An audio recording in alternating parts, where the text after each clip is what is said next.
Hello students, today we are going to discuss about the qualitative taste for proteins. In last class we discussed about the proteins and their classification, different types of proteins.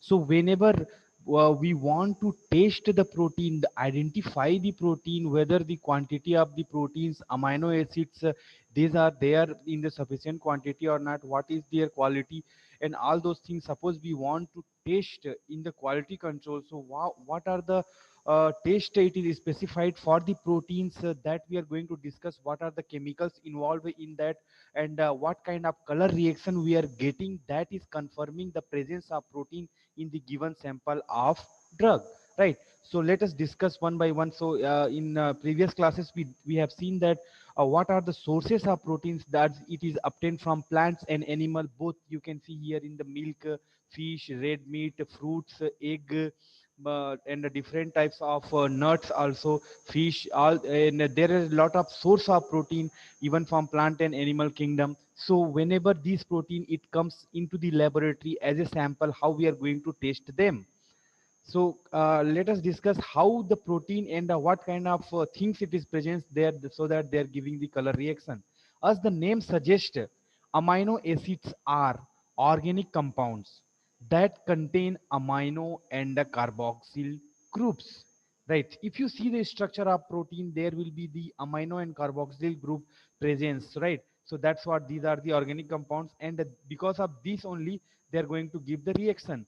The R or the substitute in the formulas stand for different chemical groups. For example, it may be attached with the aliphatic group, aromatic, and the heterocyclic group. And this determines the characteristics of the amino acids, right? That's what, because what is the amino acid characters, it depend on the aliphatic, aromatic, or heterocyclic, what group it is attached at the R position into your structure. The color test have frequently been used for qualitative detection of amino acids, right? So that's what, not all amino acids contain the same reactive groups, but maximum. For this reason, the various color tests yield reactions varying in intensity and the type of color according to the nature of groups contained in the particular amino acid under examination or under identification, right? So this is the property of the protein where the carboxylic and amino group will be there, and depend on the attachment into the R position, that it is going to give the different reactions, and it is confirming the presence of protein. So let us discuss different detection parameters, the detection of proteins. The first test, that is the Millon-Nasse reactions, right? So this is also used for carbohydrate. Also, you might have discussed this in your first year, right? So what is the principle behind the Millon-Nasse reactions?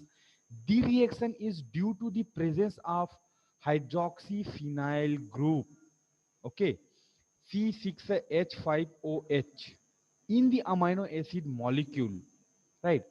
And any phenolic compound which is the unsubstituted in the 3,5 position, such as tyrosine, phenol, and thymol, will give this reaction. You can see in the tyrosine reaction here, hydroxyl group, hydroxyphenyl group, it is attached in here, right? So these kinds of amino acids or protein, they are going to give this reaction.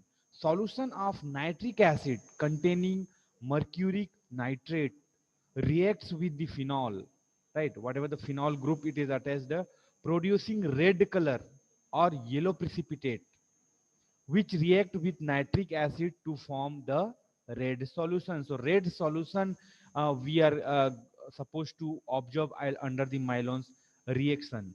This reaction probably depends on the formation of nitro compound, right, which then react with the phenol, which the phenol group it is attached into these kinds of amino acids, where it is going to give the positive results or a red color reaction, right? So what the things, what material you required to perform the Millon-Nasse reaction?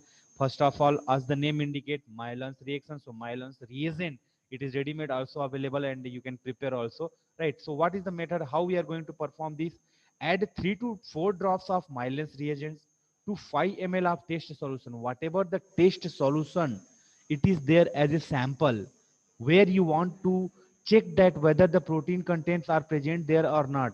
In that, you need to add 3 to 4 drop of Millon-Nasse reagent, mix and bring the mixture gradually to a boiling point by heating over a small flame, right? You can perform this onto the test tube.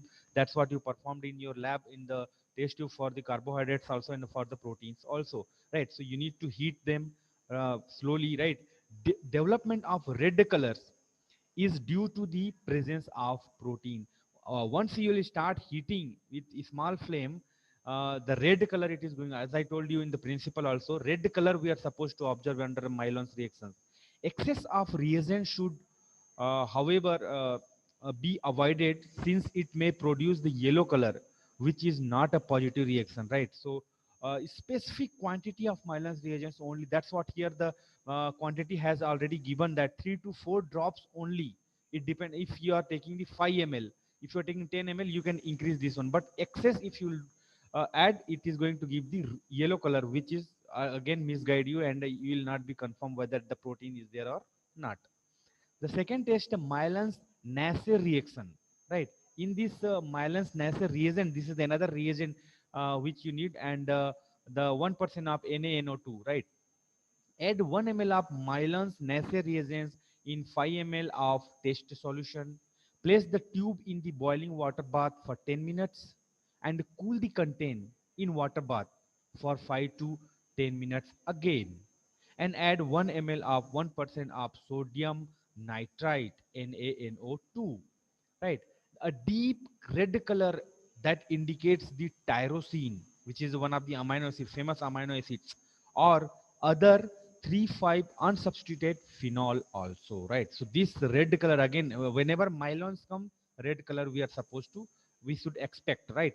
So that will tyrosine types of amino acids it is indicating. Then third one, that is the xanthoprotic reaction, that is also used for the proteins. What is the principle? Let us discuss what is the principle behind this reaction. This reaction is due to the presence of amino acid molecule, of course, of the phenyl group C6H5. That the presence of amino acid molecule of the phenyl group with which the nitric acid forms a certain nitro modification. The particular amino acids which are special importance in this connection are those of the tyrosine or tryptophan, which we are getting from cyclic acid pathway, right? These two are very famous. Then phenylalanine does not respond. That is these three already we are getting in the cyclic acid pathway, but tyrosine and tryptophan it giving, but phenylalanine it doesn't respond to this test as it is ordinarily performed. That's what, right? So what are the materials you required for xanthoprotic? Concentrated nitric acid, ammonium hydroxide, and sodium hydroxide. Let us discuss how we are going to add 1 ml of concentrated nitric acid, HNO3, to 2 to 3 ml of test solution or sample in the test tube. A white precipitate forms. See, in previous two tests, we were expecting red color, red. Here, white PPT it is going to form, which upon heating turns yellow. So this further whatever proceeding upon heating, if it is turning yellow, means 100% you have performed the test in right way. And finally, dissolve again. This is again confirmation, imparting to the solution a yellow color. Cool the solution and carefully add ammonium hydroxide. That's what it was there in your materials required, ammonium hydroxide or sodium hydroxide in excess. So note that the yellow color depends into an orange, right? So again it is orange here. One more point you need to take care, yellow color depends into an orange, right? So the fourth test, that is the Hopkins-Cole reaction, right? Hopkins-Cole reaction, it is what is the principle behind this test? The formation in this test color is due to the presence of indoyl group. That you should remember, right? It is not amino, indoyl group. Gelatin does not respond to this test due to the lack of amino acid tryptophan. Okay. Violet to blue colors develop when a mixture of protein and an aldehyde is layered over concentrated H2SO4. right? So this color, violet to blue color, that is going to develop, right? When it will develop, when the mixture of protein or whatever in the sample, and aldehyde is layered over sulfuric acid, so then you are going to get this. So that is the principle, or that is the reason behind this giving this color. A number of tests based on this principle have been suggested. All depends on the presence of the indole group of tryptophan, which reacts as follow, right? Using the glyxylic acid as an example of an aldehyde, right? So you need to remember that whatever the amino acids, it in that the indole group, if it is there, then only we are going to perform this test. This is called a Hopkins-Cole test. A similar test was at one time recommended for the detection of formaldehyde, right? That had been as a preservative to a milk. The formaldehyde reacting with the indole groups of the milk protein to give a color. That's what, right? Previously, in this kind of test, it used to perform for the milk, because in milk there will be the casein, right? Casein is also one of the protein we have seen into the classification. So that also giving and reacting with the indole group of this, and it is giving the colors. That's what. So what are the materials you required for of course the Hopkins-Cole reagent, that is the name indicating that is the test name, it is from the reagent name Hopkins-Cole reagent, and at the same time H2SO4, since H2SO4 it is making the layer and giving the color reaction. So how you are going to perform the method: place 2 to 3 ml of test solution and an equal volume of Hopkins-Cole reagent in the test tube and mix it thoroughly, right? So remember here the quantity having very important. If you will add more or if you will add less, both are problematic and you are not going to get the result, right? Equal, if you are taking 2 to 3 ml, again 2 to 3 ml Hopkins reagent you are going to add. Then incline the tube and permit 5 to 6 ml of concentrated H2SO4 to flow slowly down. At the side of the tube, whatever the test tube you have taken, at the side of tube you have to add this H2SO4, thus the forming a sharp layer of acid beneath the amino acid solution which you have added here, right? In that same you are going to adding H2SO4. So you have to add in a such a way the forming of a sharp layer of acid. Acid means H2SO4 beneath the amino acid solution, whatever the solution, test solution, that's what, right? In the test solution there is amino acid, so beneath that it should be there. When stratified in this manner, the reddish violet color it is going to form at the zone of contact of the two fluid. Which fluid? The first fluid which you have mixed thoroughly, that is along with the test and reagent, and the second one H2SO4. With these two junction you are going to get the reddish violet color, right? If the color does not appear after starting for a few minutes, the tube may be rocked gently to cause a slight mixing of the liquids. Both the liquids which are both the liquid which are joining together are mixed by gently stirring. The precipitate of protein dissolve and the violet color the spread throughout the solution, right? Suppose if you, in case if you are not getting the reddish violet color, then what you can do, you can just gently you can stir, so that the ppt of the protein which might be settled down at the bottom of the tube, so that it can mix with the H2SO4 and again you may observe the violet color, right? So this precaution you can take care during the test. The fifth one, it is the burette test, right? Burette, as the name indicate, burette test, we are going to use the burette, right? So where we can perform, what is the principle behind the burette test? Let's discuss. The burette test is given by those substances whose molecules contain two carbamyl CONH2 groups, right? Like this, right? CONH2, that should be there in the attachment, joined either directly or through the single atom of nitrogen or carbon, right? That's what. For those protein only this test is recommended. It follows from this fact that substance which are non-protein in characters but which contain the necessary group will respond to the burette test. It contain the necessary groups to give the positive result for the burette test.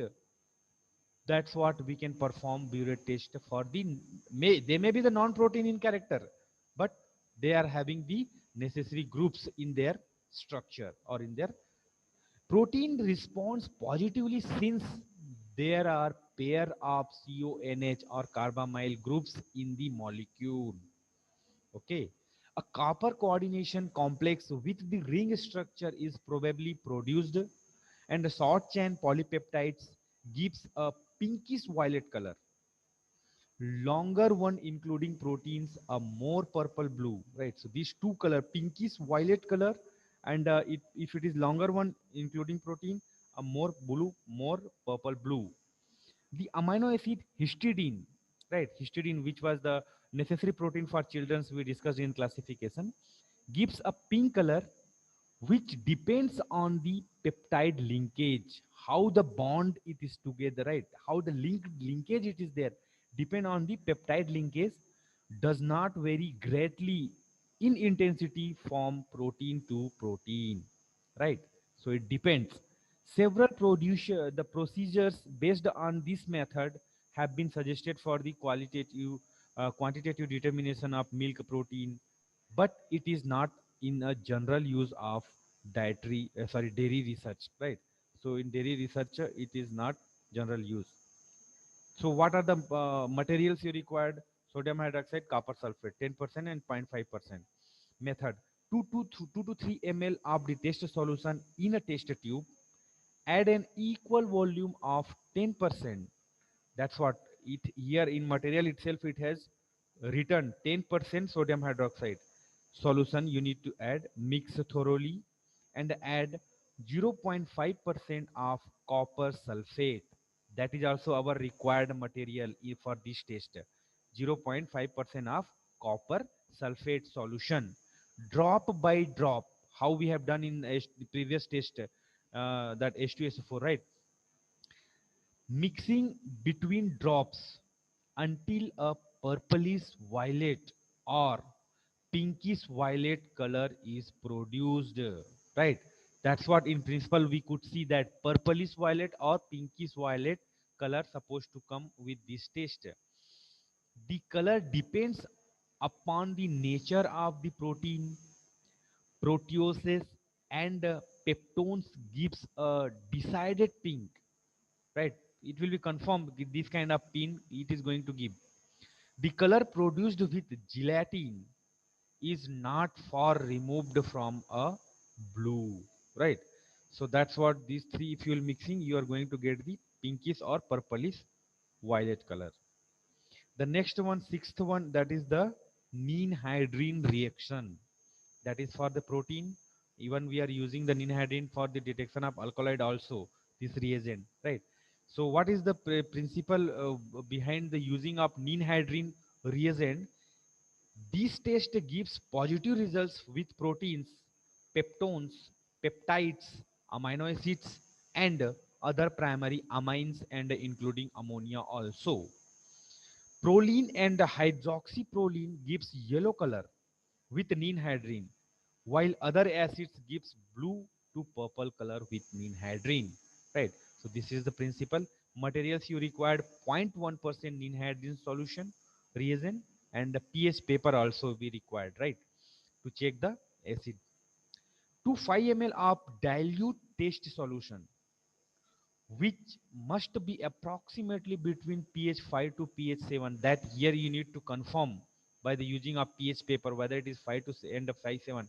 Few drop of pyridine or few crystals of sodium acetate may be used to adjust the pH. If it is not falling in between this range, you can use this pyridine or crystal of sodium acetate to adjust in this range, and further you can proceed. Add 0.5 ml of 0.1% ninhydrine. This Percentage quality already it has given in the material 0.1% in hydrogen, and the quantity that 0.1% in hydrogen you can take 0.5 ml in quantity, heat to boiling for a 1 to 2 minutes, just 1 to 2 minutes, and allow to cool. A blue color develops if the test is positive. If you are not getting blue color, it is not giving the positive for neon hydrogen reagent. Then next one is the Folin test, right?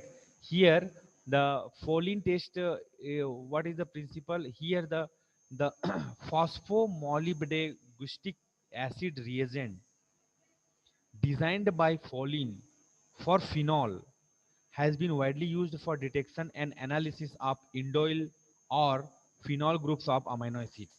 Right, so it is recommended for these kinds of amino acids or phenol groups. Yeah. A characteristic blue color, it is formed when amino acid solution is warmed with this reagent or with the Folin reagent. The color so formed is blue due to the presence of or the reaction of alkaline copper with the amino acids and the reduction of phosphomolybdenate by tyrosine and a tryptophan present. Okay, so that is the principle behind it. What are the materials you required? Alkaline sodium carbonate solution 2% in 0.1 normal NaOH, copper sulfate sodium, then potassium tartrate solution 0.5% copper sulfate in 1% of sodium potassium tartrate, prepared fresh by mixing stock solution that you can perform. Then alkaline solution that to be prepared by mixing 50 ml of the reagent 1 and the 1 ml of the reagent 2. This is the procedure for preparation of the alkaline solution. And the following CO calteo reagent, that is the name of reagent, right? CO calteo Folin reagent, right? How we are going to perform the Folin test for the protein? Add 5 ml of alkaline solution which you prepared here. Alkaline solution prepared by mixing 50 ml of reagent 1 and 1 ml of reagent 2. Okay na? So in this alkaline solution 1 ml of the test solution you can add in the 5 ml of alkaline solution, mix thoroughly and allow to stand at room temperature for 10 minutes. After mixing you just keep it in a side in room temperature. After that you can add 0.5 ml of diluted Folin calcio reagent, that is the name of reagent that which we have seen into the materials, rapidly with immediate mixing, right?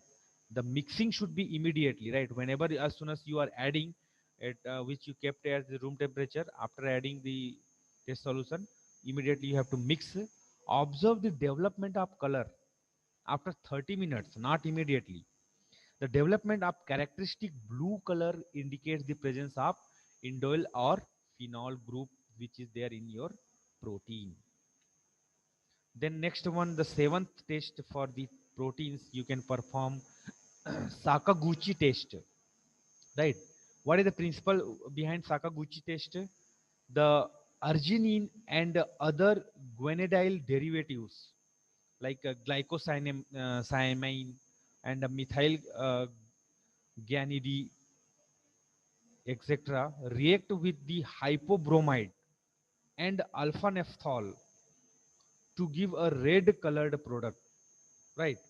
So these kinds of like arginine or other guanylyl derivatives, right, that is react with the hypobromide and alpha naphthol to give the colored product. That's what Sakaguchi test it is recommended. So in this test, to perform this test, what are the material we are supposed to have? Sodium hydroxide solution 40%, alpha naphthol solution 1% in alcohol that to be prepared. That's what here alpha naphthol to give the red color. It is no. That's what we required, alpha naphthol. Then bromine water, also a few drop of bromine in 100 ml of distilled water. How you can prepare that also given in bracket, right?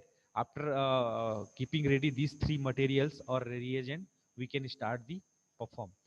Mix 1 ml of sodium hydroxide with 3 ml of test solution and add 2 drop of alpha naphthol, and because of this only it is going to give the red color if protein is there. Mix thoroughly and add 4 to 5 drop of bromine water which you have prepared here, right, with distilled water, right, bromine in distilled water. So after adding 4 to 5 drop of bromine water, note the color formed. The formation of red color indicates presence of guanidine group. That is our intention to perform behind this test. This is a very sensitive and specific test for the having the guanidine group in the protein. Okay. Then next one, eighth one, the nitroprusside test. What is the principle behind nitroprusside? Sodium nitroprusside reacts with the compounds containing sulfahydryl groups, produce an the intensely red but somewhat unstable color. Right. So that is the principle. Materials required for nitroprusside test: sulfur amino acids 1.0%, cysteine, and methionine. Sodium nitroprusside 2% of prepared fresh ammonium hydroxide. Method: you can perform 0.5 ml of fresh solution of sodium nitroprusside with 2 ml of test solution which you are going to test whether protein is there or not, and add 0.5 ml of ammonium hydroxide. So ultimately you are going to get the red, intensely red color. That is the presence of protein, right? Then next one, ninth one, that is the spectrophotometric test or method. The use of infrared and ultraviolet spectra offers the mean of identification of amino acids and their derivatives, right? These rays we can use IR or UV. Spectrophotometric method of the detecting and determining amino acids in the intact protein offer advantages over chemical methods in that they don't involve hydrolysis, right? Here that is the advantage, right? When often leads to partial decomposition of some amino acids, right? The absorption, what is the whenever we are passing the rays, what will happen? Absorption of the absorption of UV radiation at wavelength of 280 nanometer can be used as a method for detecting and determining some amino acids contained, right? That's what fluorescence test we are doing, right? In and the UV absorption, what is the lambda max, so what is the absorption, depend on the content of amino acids. The absorption of UV radiation also it is going to be specific at this wavelength. When we are passing 218 nm, it is going to give the specific absorption that will going to indicate the presence of protein or amino acids. The light is absorbed by amino acids tyrosine, tryptophan, and phenylalanine. So that spectrophotometrics also is one of the very good methods to determine the presence of protein in the given sample of drug, right? So here we had discussed about the 9 to 10 different tests for the protein which is helping to the different types of protein, the presence of the attachment into the protein structure into the amino group, which are what kind of bond they have attached the different amino acids, what kind of groups it is attached into amino acids, and depend on the amino acids we can perform the different test. By the seeing the color, specific color reaction, we can be confirmed that the presence of protein or presence of amino acids it is there or not in the given sample of drug. Okay.